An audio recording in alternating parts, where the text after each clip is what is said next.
Canal Futura e SESI apresentam.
Kärki alkaa. Kärki aloittaa. Askel, kierto. Okei. Keskusta salia ympäri voi ottaa pituisen. Elikkä salia ympäri, näitä näin. Tämä on sun valkoinen viivaan raja. Eikä ottaa alueen.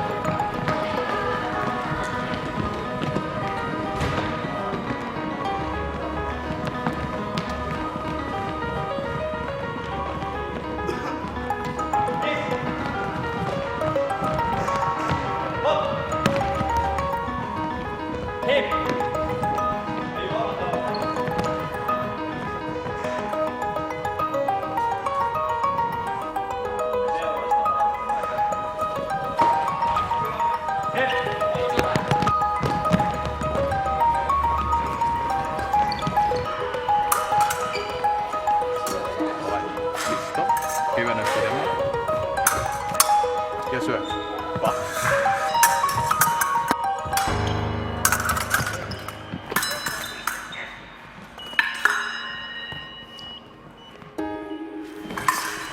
Hei, mun nimi on Metti. Mä oon 15 vuotta. Mä asun Helsingissä, Suomessa ja mä harrastan miekkailua. Eli nyt me ollaan tää on Sotungin ja Hakunilan välillä Vantaalla. Ja tää on Itä-Vantaata. Ja tää on pääkaupunkiseutu, että tää on ihan Helsingin vieressä.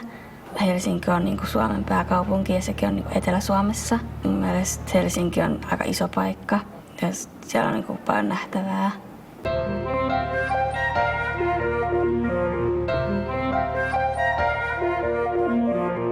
Erittäin hieno lomakohde niin kesällä ja talvella.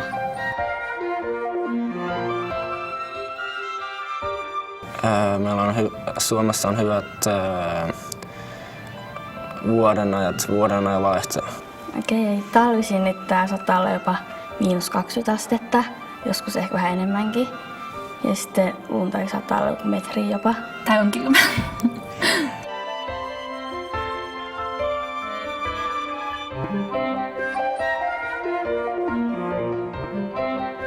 Suomi on kaunis maa, jossa on paljon järviä.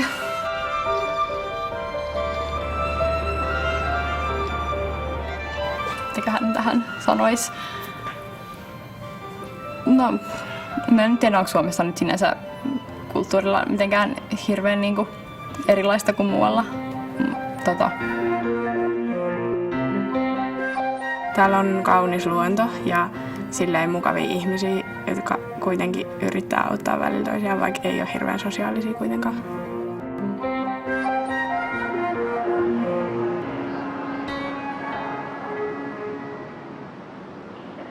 Mun mielestä Suomessa on hyvä koulutusjärjestelmä, koska täällä on kaikki opetus ilmasta. Että lukiossa vasta pitää itse hankkia näin oppikirjat. Että on muuten ilmainen oppimateriaali ja ilmainen kouluruoka. Ja opetus on mun mielestä aika tasokasta. No, Suomi on mukava paikka asua. Että täällä mun mielestä asiat toimii niin kuin niiden pitäisi toimia.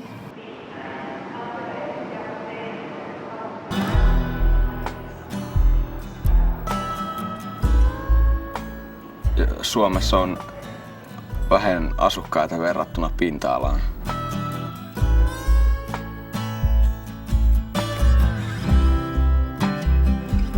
Ei niin hirveästi ihmisiä, korkea elintaso. Hyvä koulutus.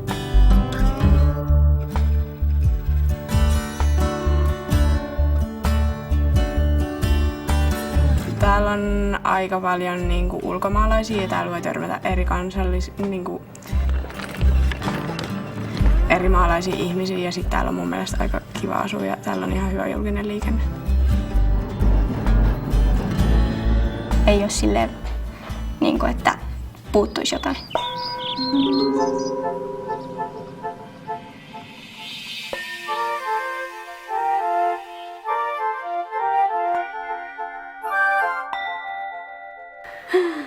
No ehkä se, että kun jos vertaa Suomeen moniin muihin maihin ja tälleen, niin sitä on tosi paljon positiivista. Että siinä mielessä ei saisi valittaa, että kun vertaa muihin oloihin, niin kyllä täällä on siis periaatteessa kaikki hyvin. Mun mielestä täällä on helppo asua. Ainakin se, että me ollaan just omien vanhempien kanssa puhuttu koulukurista ja tällaisesta. Ja ne on sanonut, että silloin kun ne kävi kouluaikana, niin oli paljon kurimpaa just sillä, että opettaja oli se, ketä kuunneltiin ja omia mielipiteet esitetty ja se oli totaalinen kuri, että se myös toimi siellä. Kyllä vaikka on aika paljon vapautta, niin kyllä kaikki tietää kuitenkin ne suurin piirtein ne rajat, että minkä yli ei sitten mennä ja silleen.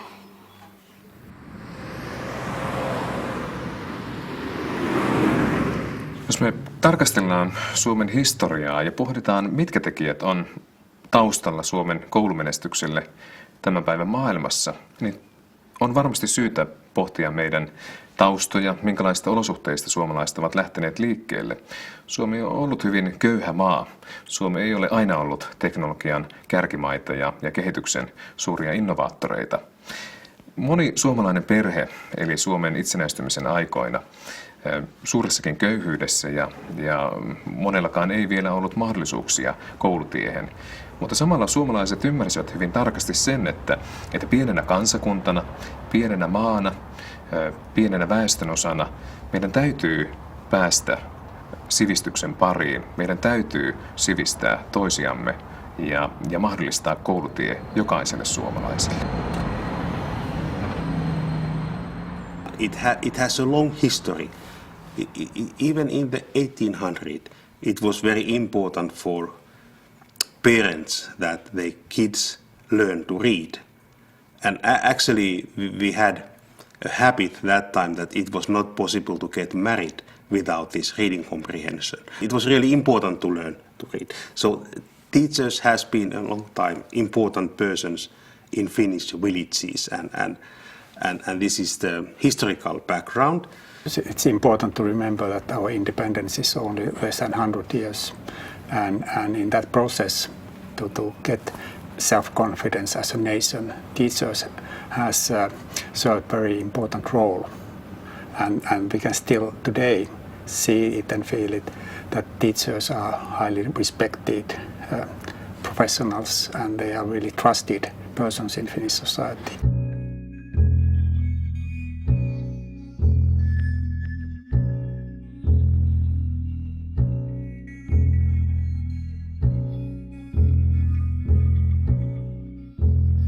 Jo 90 vuotta sitten, 1921, säädettiin yleinen oppivelvollisuus Suomeen. Jokaiselle lapselle luotiin mahdollisuus kouluun taustasta, varallisuudesta riippumatta.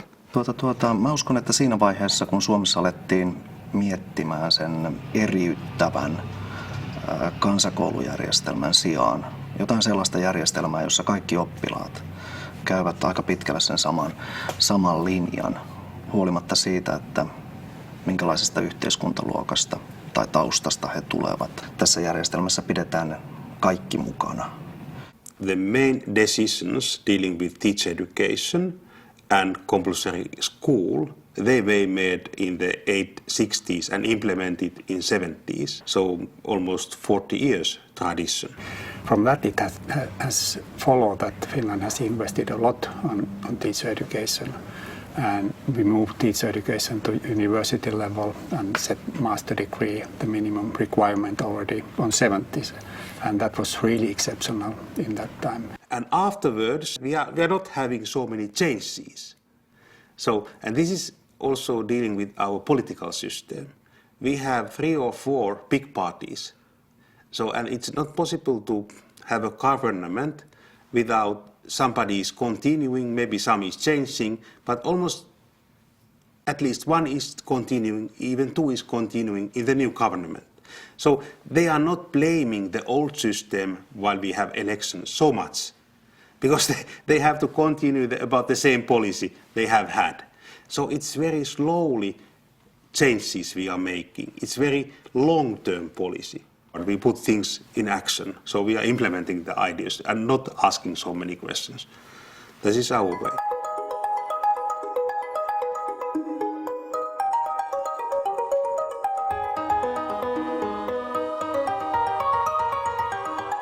Mun nimi on Metti Sarmalinna. Mun nimi on Jere Tamlander. Mun nimi on Kiia.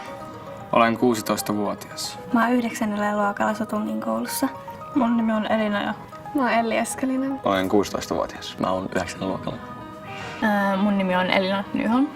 Mä oon 15 vuotta. Mä käyn Sotungin koulua ja mä oon 9. luokalla.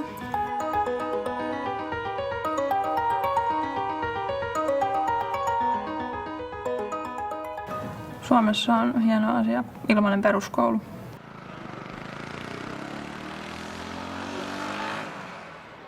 This comprehensive school that has been now 35 years in Finland. So before that we have so-called parallel system, but now this is the main system. We don't have very many private schools, but even private schools follow the comprehensive school curriculum basic line system. Aha. Nyt sulla on valmis, kiitos. Ota sitten kirja esiin. Comprehensive school means education to all children from 7 to 15 years old. We have pre-primary for 6-year-old kids, but it's voluntary. It's subject right for parents. Almost the whole entire age cohort use that right. This comprehensive schools is totally free of charge for everyone. And there are also regulations that it should be close to children's home. If they don't, then is school transportation. They also have everyday warm school lunch. Yleensä ei oo salaattia. Mitä? Yleensä ei. They have that warm lunch. It has been 50 years in Finland, but it is part of our comprehensive school also. All material, learning material, they are free of charge. The main policy issue in all fields is that the decision making should be in local level. It is in education, it is in healthcare. There are governmental guidelines and governmental big policy ideas, but it is decentralized.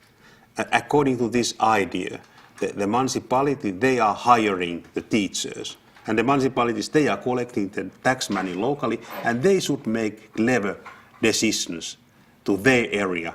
So the important issues, they are somehow centralized, and then the basic ideas, they should organize by the municipality. So it's kind of combination of different kind of approaches.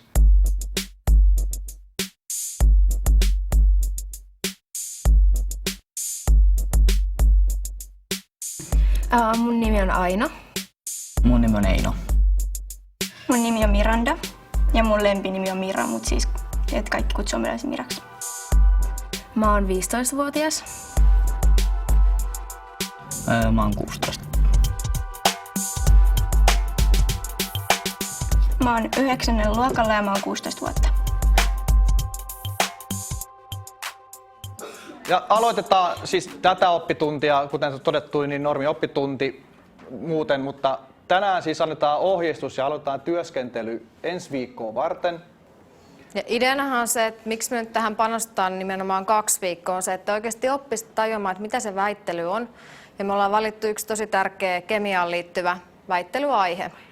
Eli miksi tehdään tällainen juttu nyt kemian tunnilla on ihan se, että teidän 9-luokan oppiainekseen kuuluu ihan tämä aihe, joka tässä väittelyssä tulee esiin. Joo. Niin, että onko se niinku kokonainen 2 ryhmää, kaikki väittelee samaan aikaan vai silleen, että yksi kerrallaan? Mitä? Kohta tulee ohjeistus. Joo, me katsotaan se tarkemmin, se miten se väittely... After first piece, I think that many people think that this is not true, that it's some kind of accident, and maybe because it was reading literacy, it was not such a big surprise because we have been doing always very well in reading literacy. But after second PISA, it raised quite a lot of discussion and strengthened the belief that the system seems really to work. It has increased the self-confidence on school level and teacher level, but also on the system level. If you look at how much we have invested constructing schools all over the country, how we have organized teacher education so that it's located in countryside and in cities.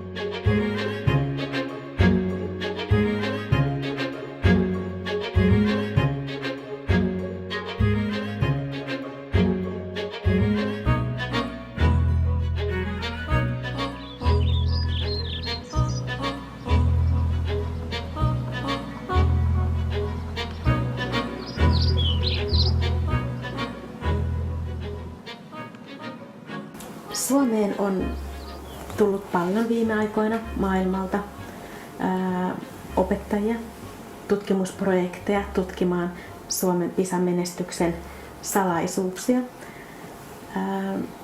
Se on varmasti hyvä, koska samalla myös meidän opettajat oppii paljon muulta maailmalta. Mutta toivoisin, että yhtä aktiivisesti myös meiltä kenties lähetettäisiin tällaisia vastaavanlaisia tutkimusprojekteja maailmalle ja otettaisiin vastaan sieltä, koska tällainen tutkimus on kuitenkin hyvin kapea-alainen ja kenties näihin meidän koulun ongelmiin voisi löytyä jonkinlainen ratkaisu vastaavasti sieltä, eli yhteistyön voimin voisimme kehittää myös Suomen koulusysteemiä.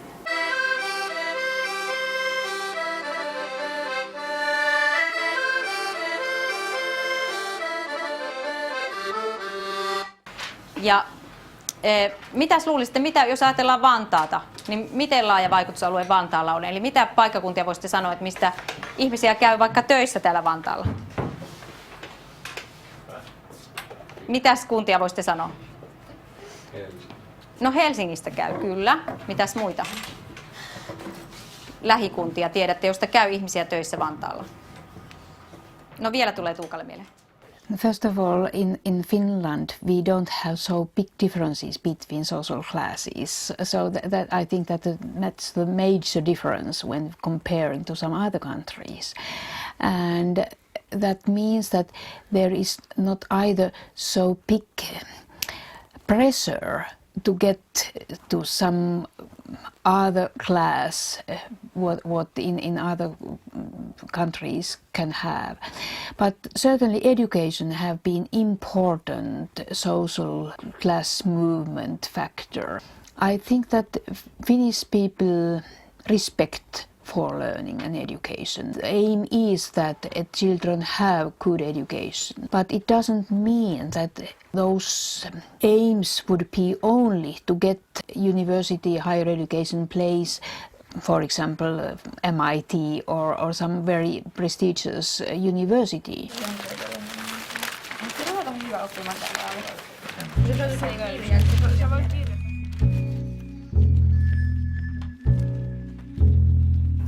Musta tulee luonnontieteiden opettaja. Mä haluaisin ehkä olla isona lääkäri. En ole miettinyt vielä tulevaisuuden ammattia. No, en mä miettinyt oikein vielä, en mä tiedä. En ole ajatellut, mutta poliisi olisi kiva ammatti, jos vois. Se on harkinnan alla, mutta ei ihan.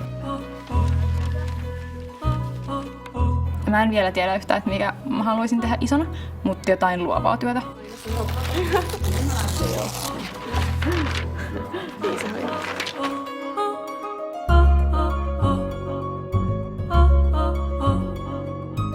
Valitsin tämän kuvan, koska musta on hyvä, että Suomessa on reaaliaineiden lisäksi opetetaan myös muitakin aineita.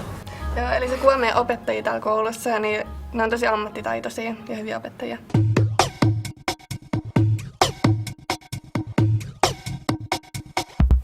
Että sä voit ylentyä suoraan ja kaikkea, että niinku, sä voit vaikka eläkkeelle, niin sä saat vaikka tehdä jotain työtä siihen.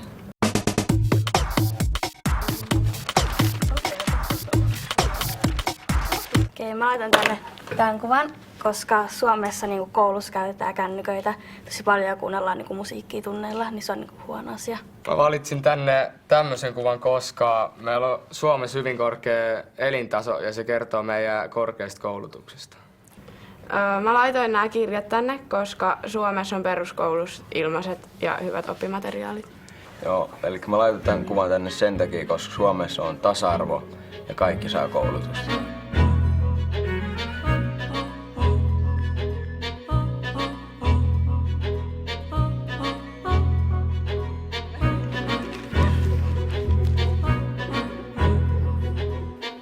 Yes, basically the idea of our school system is to give equal chances and opportunities to all students and all young people. And I think we're succeeding quite well because in Finland we tend to think that we have to take care of the weakest. And I personally find it one measure of civilization.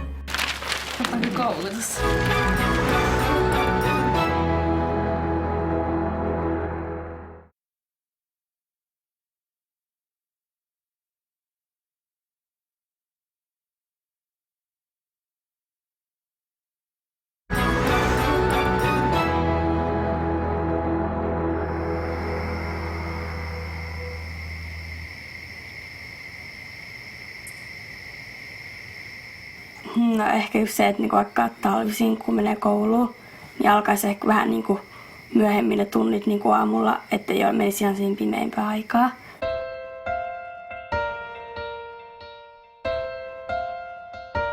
Kyllä sitä mieluummin jäisi sinne niinku sänkyyn nukkumaan.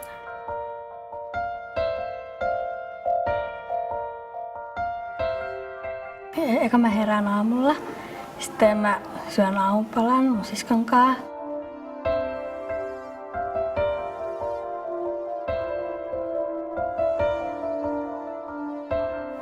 Ja sitten kun mä tuun, niin sit mä pakkaan mun koululaukun ja lähden kouluun. Täällä asun minä, mun äiti ja isä ja 2 siskoa ja mun koira. Ja tää sijaitsee Itä-Vantaalla. Ja tää on niinku noin kilometrin päässä Sotungin koulusta. Eka mä kävelen sen pellon poikki. Ja sitten mä menen Veistospuiston ohi. Ja sitten koulussa mä oon noin 6 tuntia. No, musta Sotunkin kiva, että Sotunkin on tämmöistä niin maaseutu. Mä on tosi paljon peltoja. Mä käyn Sotunkin koulu 9. luokkaa. Mun mielestä tää koulu on tosi kiva, että tää on tosi kiva ilmapiiri niin kaikkien oppilaiden ja opettajienkin välillä. Ja opettajat on tosi kivoja niin kaikissa aineissa, ne ottaa hyvin niin oppilaatkin huomioon. Yleisesti voidaan sanoa näin, että Suomessa arvostetaan koulutusta. Ja tämä arvostus on, voisinko sanoa, jakamatonta, eli että yleisesti kaikki arvostavat. Jos historiaa tarkastellaan, tällainen sosiaalisen kohoamisen väylä, ainut tehokas sosiaalisen kohoamisen väylä.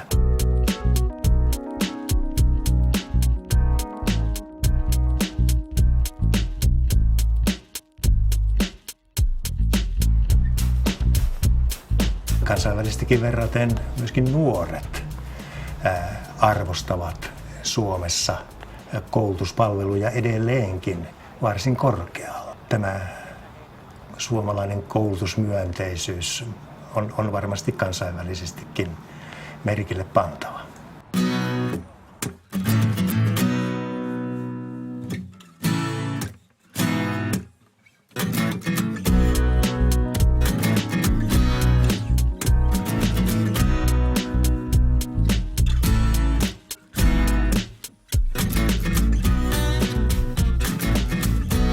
Mä kirjoitin tämän ammattitaito, koska mun mielestä meidän kouluopettajat on tosi ammattitaitoisia ja ne osaa opettaa tosi hyvin.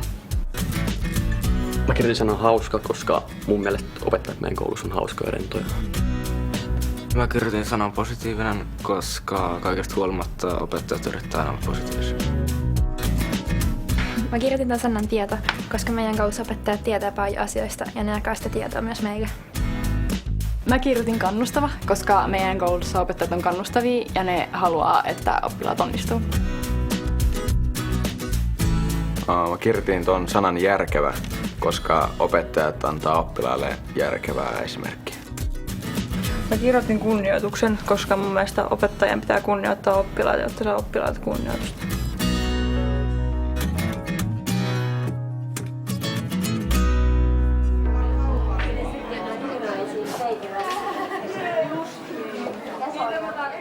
I could say that becoming a teacher, it's very popular in Finland. That's amazing because salary is not high, it's moderate level, but teacher's status is however pretty high in Finland. Tietysti me ollaan ammattijärjestössä sitä mieltä, että opettajien palkka ei ole oikeassa suhteessa työn vaativuuteen ja koulutukseen. Ja tämä työn vaativuudesta meidän mielestämme heijastuu se korkea koulutusvaade, mutta se ei ole suhteessa palkkaan. Mulla on kokemusta erilaisista muistakin töistä. Ja kyllä mä uskallan väittää, että tämä on niiden kuluttavimpien joukossa. Hei, ei silti. Hei Pavel, mä en halua sun kanssa nyt vängätä, huppu pois päästä. Noniin, en. Noniin. Sä olit poissa. No. Aha, okei. Opettajan koulutukseen on tosi paljon hakijoita vuosittain, että Suomessa hyvin moni haluaa opettajaksi. Ja opettajaksi on aika vaikea päästä opiskelemaan, että sinne on paljon hakijoita. Ja että kyllä tästä niin kuin semmoinen glamuuri on kaukana tästä työstä. Että No Espoossa, kyllä meillä esimerkiksi opettajia on Espoosta, käy täällä töissä. Porvoosta, kyllä. Porvoosta käy myöskin. Eli minulla esimerkiksi vaikutusalue sieltä Porvoosta tänne Vantaalle sitten. Ja esimerkiksi vaikka Keravalta on osa, Mäntsälästä esimerkiksi käy kans myöskin. Kannattaa kysyä varmaan mieluummin sitä, että miksi mä pysyn opettajana. Kyllä mä tästä työstä pidän.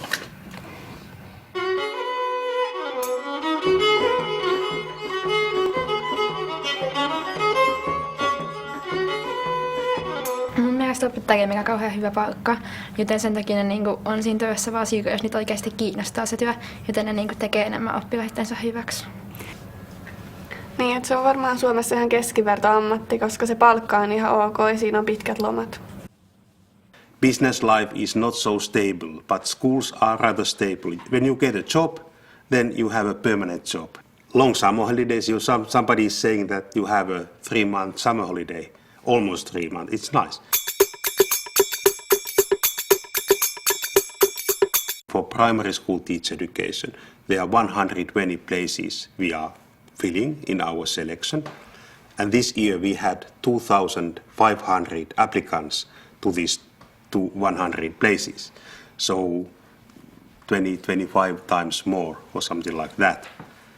And those who are applying to teacher education, they typically have very high grades in upper secondary school. And this is a very heavy process to select the best from those best candidates. It's more difficult to come to teacher education than to medical school. Ja tässä nyt sitten, tästä se nyt näkeekin. Eli tässä näkyy nämä ikäpyramidit ja niin kuin näette, niin oikeastaan aika saman verran syntyy tyttöjä ja poikia. Niin kuin 0–4-vuotiaita on täällä. Ja sitten taas näissä vanhemmissa ikäryhmissä on sitten, ei tyttöjä, vaan sitten näitä mummoja, eli yli 80-vuotiaita enemmän. We wanted that teachers have at least the same education, but hopefully even better than in general in society. Te voisitte ruveta nyt viittaamaan sitten jo. No niin, eli lapsia 19,7%. Ja sitten työikäisiä, kukas osaa nyt viitata sitten? And the students are making master degree. So it's equal to lawyers or medical doctors. It's similar kind of academic profession.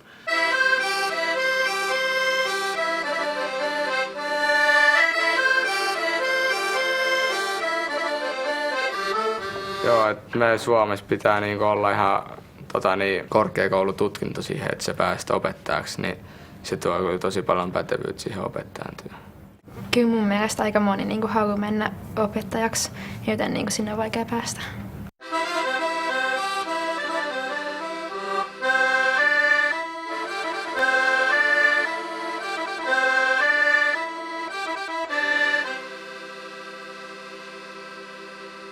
They are making 3 theses during their studies. The bachelor level thesis during the first 2-3 years, and then they are making during the 4th year a pedagogically oriented thesis during the pedagogical studies at our department.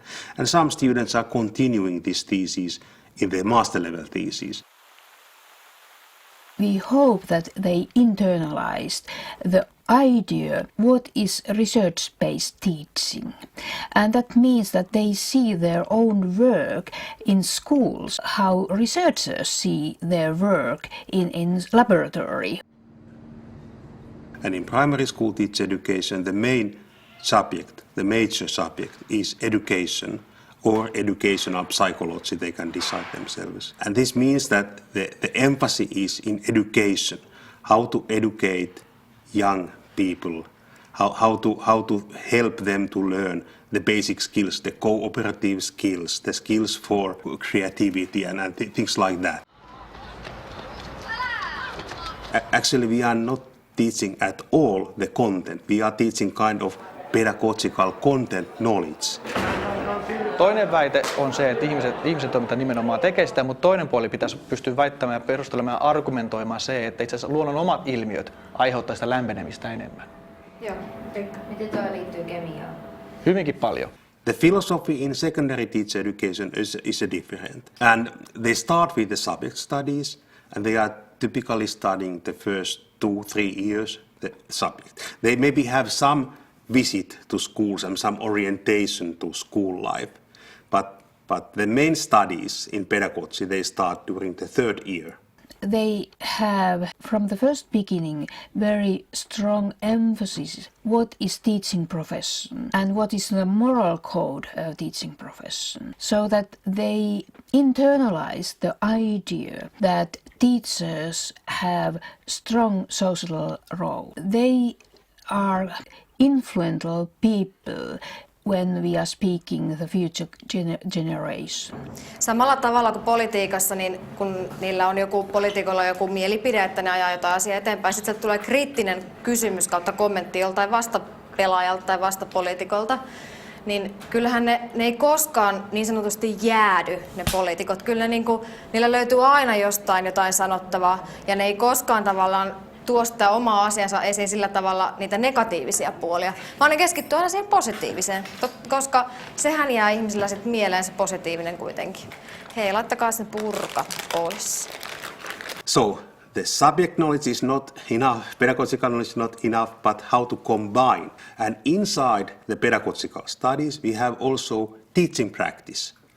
And in Finland, we have a special system for teaching practice for primary and secondary school teacher education. We have so-called teacher training schools, where the mentor teachers have very heavy orientation to the mentoring of young student teachers.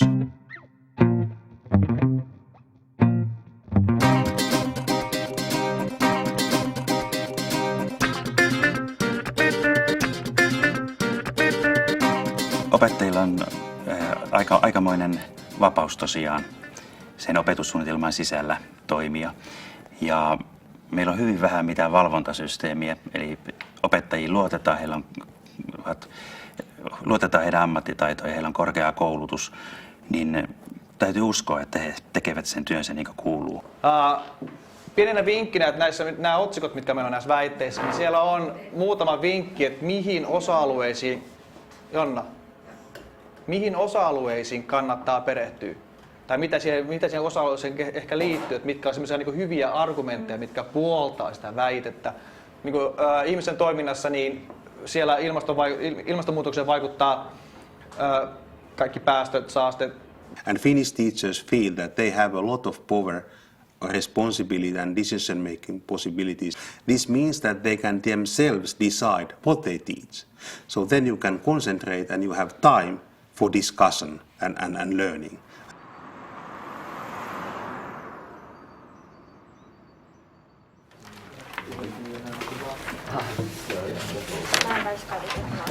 Sä et ole huomenna.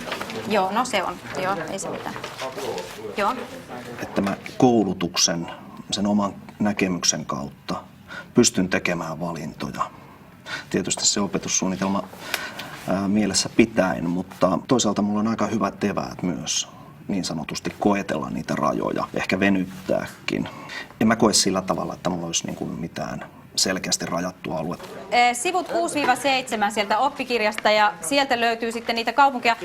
Eteläinen Suomi on kaikkein ongelmallisin, se nyt on ihan selvä. Siellä on ihan vierekkäin niitä kaupunkeja, mutta yrittäkää selvittää ja katsotaan ne sitten läpi, että mitä siellä on.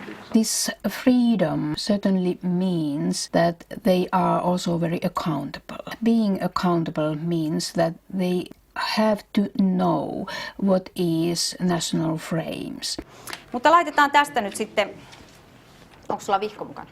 Me luotetaan siis näihin opettajilla on korkea taso, niin ne voi päättää aina sen kyseisen ryhmän kohdalta, mikä on parasta sille omalle joukolle, että ei tule niinku tiedämme maita, jossa niinku otetaan ohjeistus hyllystä ja siinä sanotaan, että 10. päivä toukokuuta 3. luokan matematiikassa nämä asiat. Meillä on raamit, meillä on tavoitteet, sisältöalueet, mutta täysin tämä etenemisen voi, tai ei täysin, mutta pitkälti voi se opettaja itse päättää. Ehkä saatte selvää, toivottavasti. Mä voin laittaa vähän suuremmalle.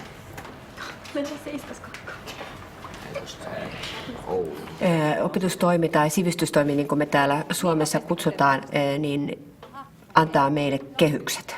Toki opetus tulee sitten valtakunnallinen opetussuunnitelma, josta sitten Vantaan kaupunki on tehnyt oman opetussuunnitelmansa. Ja mitä me ollaan vielä muokattu meidän oman koulun opetussuunnitelmaksi, niin se määrää opetuksen.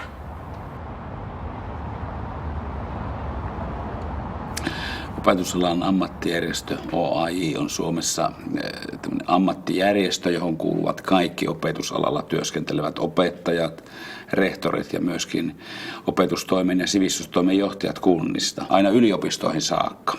Kaikki ovat samassa järjestössä ja myös rehtorit kuuluvat siis samaan järjestöön. Our teacher union is our partner. Everything what we do in reforming education or teacher education, we are doing that together with National Board of Education, Ministry of Education, researchers in universities, professors like I am, and then also with teacher union. And parents also, parents organizations. So that's typical in Finnish society that we prepare those reforms together. Teachers, they have this teacher union, but teacher union is for their salary issues, but it's not only salaries, it's also how to develop profession. Almost 100% of teachers are unionized. If we can put some important reform and we do that together with teacher union, then we really can implement that also.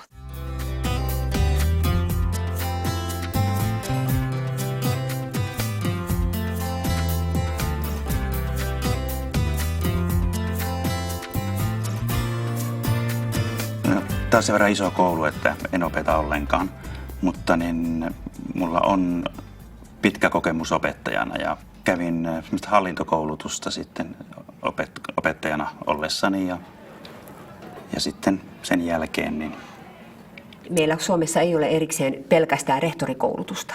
Eli kaikki rehtorit kouluttautuvat ensin opettajiksi. Ja sitä kautta sitten, jos heillä on halua, tai kun tulee sellainen olo kyseisellä henkilöllä, että hän haluaisi rehtoriksi, niin sitten hän kouluttautuu lisää. Ja voi päästä sitten sitä kautta saada paikan itselleen ja päästä rehtoriksi, mutta kaikki rehtorit ovat alun pitäen. Että rehtorilla on kokemusta siitä opettamisesta ja mä itse olen tosi iloinen siitä, että mä saan edelleen opettaa, koska silloin mä näen niitä oppilaita, mä tiedän minkälaisia oppilaat on. ja tunnen niitä. The identity in principle is more pedagogical leader than in many other countries. In many countries they are more managers. Certainly principals are responsible, for example, economical status of the school because they are responsible for the budget, but they also are responsible for what is the school curriculum, and they are also responsible what is the quality of teaching and learning in their schools.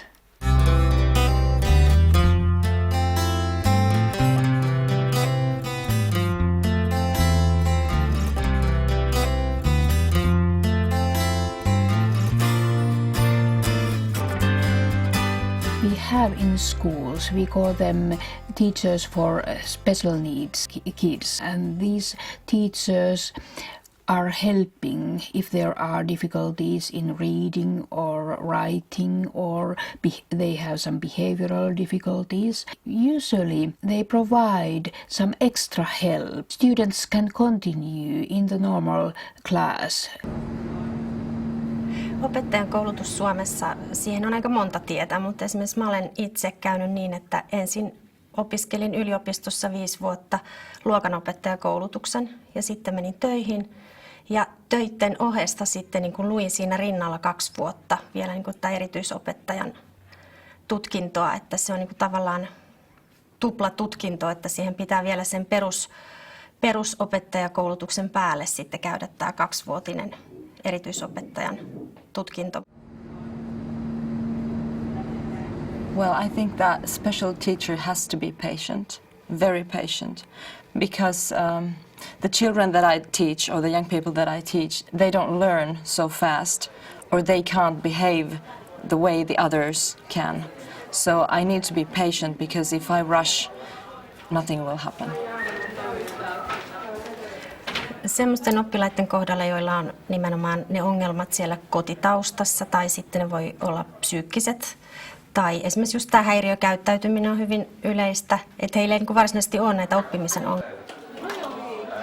No pääasiassa mä opetan matematiikkaa, että se on varmaan se niin kuin suurin ainealue, mutta sen lisäksi ihan äidinkieltä eli suomea, englantia, ruotsia ja jonkun verran kemiaa ja fysiikkaa. Joskus on semmoisia vuosia, että opetan historiaa ja maantietoakin, että se on ihan aina oppilaista kiinni, että mitä aineita opetetaan. Joo, kyllä se on ihan normaali juttu, että ei siinä ole mitään erityistä. Kaikki on jo niin tottunut siihen. Yleensä se ilmapiiri on siellä niinku paljon lepposampi ja se niinku opettaja-oppilassuhde saattaa olla vähän enemmän semmoinen kaveriaalinen, että se opettaja ei tunnu niin vieraalta ja pelottavalta.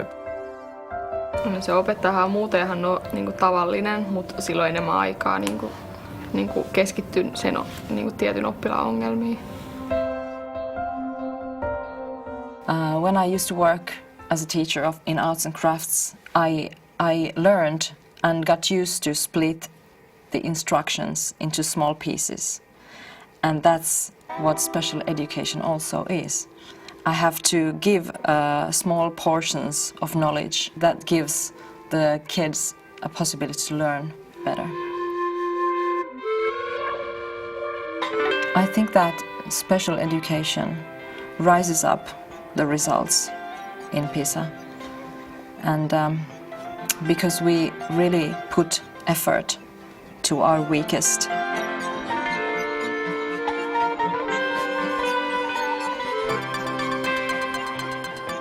Weakest students and the ones who really need help. We don't try to push them away. We try to take care of them. We try not to heal them. We try to give them skills to learn and to cope themselves.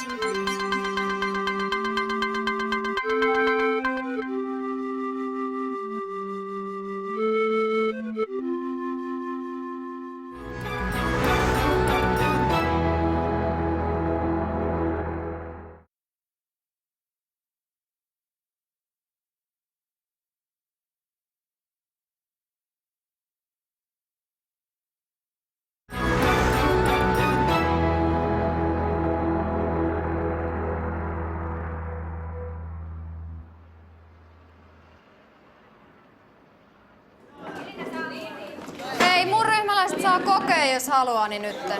Joo. Eli koe meni hyvin, mutta et ollut kauheasti panostanut tähän työhön. Mutta koe meni hyvin. Koe meni hyvin, mutta se... I think that it's totally different in Finland if comparing those countries where students feel very much pressure. Niin siis mahtavaa. Onneksi olkoon. In Finland, sometimes I'm afraid that they don't have any pressure. Meni hyvin mun mielestä koe sulle ja sitten tää nyt oli vähän niin kuin alimittainen tää. No se riippuu vähän oppilasta ja opettajasta, mutta niin, kyllä ilman muuta niin, sitä jännitystä ja stressiä on jonkin verran ennen kokeita. Esimerkiksi 9. luokan keväällä niin on paljon. Tässä oli pientä niin kuin katkeruutta äänessä. Sometimes our industrial people, business people say that we should have more pressure. 5+. School is very much place where I would like to use that kind of metaphor that it's place for seeing their friends. They don't see that it's the place for high pressure and high competition. Parents don't push students in such a way what I have seen in Asian countries. Mä en vastusta testejä. Tässäkin on olemassa sellaisia ajatuksia, mitä on kuullut, että ehkä testaamista pitäisi olla enemmän. Mä uskon, että silloin kun testejä järjestetään siltä kannalta, että halutaan selvittää sitä osaamista eikä rankata kouluja tai oppilaita, niin ne tuo tietoa, jota voi hyödyntää siinä opetuksessa.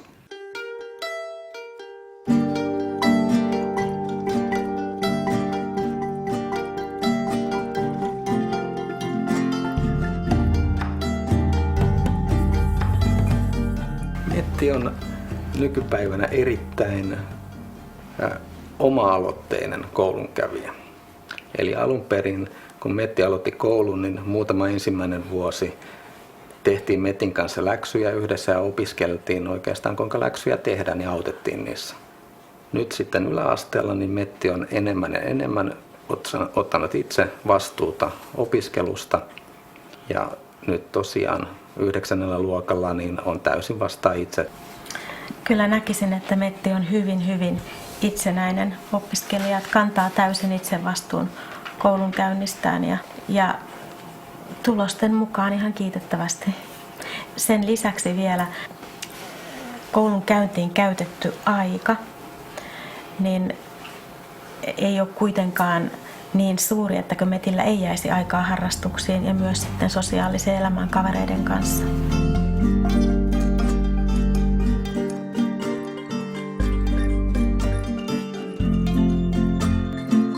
Niin, nämä kaikki on mun tosi läheisiä kavereita.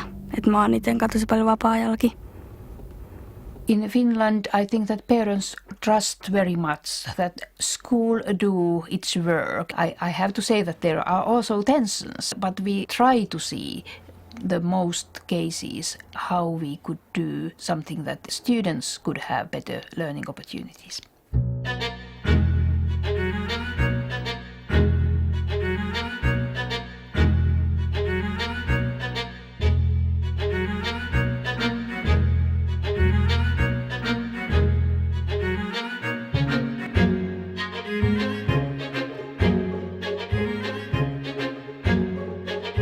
Suomen vanhempainliitto perustettiin 104 vuotta sitten, 1907, eli ennen Suomen itsenäistymistä. Silloin suomalaisilla isillä ja äidillä heräsi huoli siitä, kuinka kasvatustyötä voidaan tehdä. Myös erityisesti opettajat ja papit kokivat, että tarvitaan järjestö, yhdistys, joka voi tukea kotien työtä, kotien kasvatustyötä. Silloin noin 100 vuotta sitten suomalaisia vanhempia pohdituttivat kysymykset, jotka liittyivät lasten unen määrään, peleihin, joita he pelaavat. Ja papit ja opettajat olivat myös huolestuneita siitä, että suomalaiset lapset ja nuoret tanssivat liikaa. Joten hyvin tämmöiset arkiset ongelmat ja huolet olivat silloin läsnä.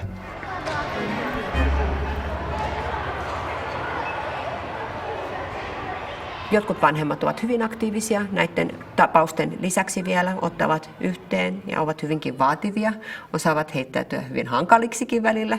Ja sitten osa ovat taas sitten, että luottavat kouluun ja antavat koulun tehdä työn. Hankalia vanhempia on ehkä noin mitä mä sanoisin, ehkä 3-4% kaikista meidän vanhemmista. It gives us problems sometimes. But as a single teacher, and this is my opinion, I think that as a teacher I am in a very central role, and I need to be the one to tell the parents that we are rowing the same boat. And I should be the one to say that I don't think you are a bad parent, and I just do this from a little bit another view than you, but we're doing the same job.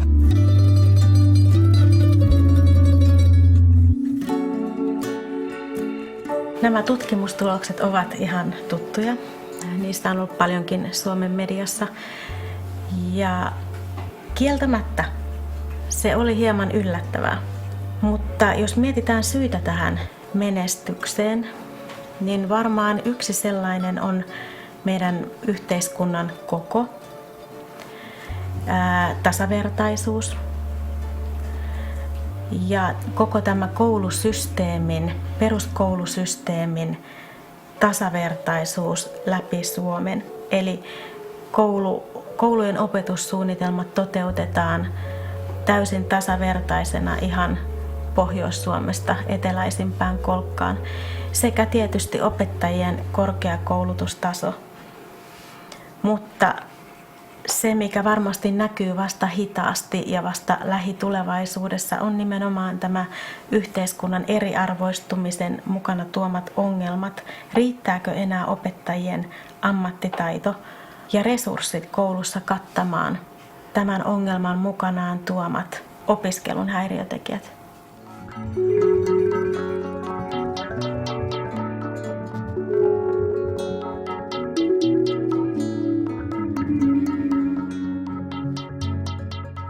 At the same time, when we have invested a lot on teacher education and the initial teacher education to prepare them for schools, we have forgotten teachers in service training.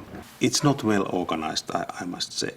Every teacher should participate at least 2 days a year for kind of in-service training. It's a profession where you need all the time refreshing your skills and knowledge. I think this is one weakness of our education system. Vääristyneesti tulee se mielikuva näistä tutkimuksista, että meillä olisi kaikki hurjan hyvin, että päinvastoin vuosien varrella on leikattu ihan siis rahallisesti hyvin paljon opetuksesta Suomessa. Ja se näkyy esimerkiksi ihan tämmöisinä materiaaleina, että me saatetaan käyttää 15 vuotta vanhoja kirjoja vielä, kun ei ole varaa siis kerta kaikkiaan ostaa uusia kirjoja. Cutting education budget, that very often means that it hurts the most weakest students, and that's something lowering opportunities in their life.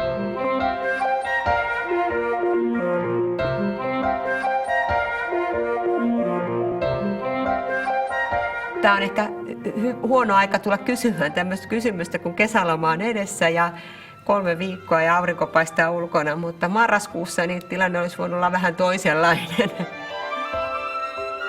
Kasvattajina me olemme vastuullisia ainoastaan oppilaille ja lapsille. Learning empowers. Trust. You should trust and you should encourage people giving positive feedback, not punish. And also that people feel the trust and then they are doing their best.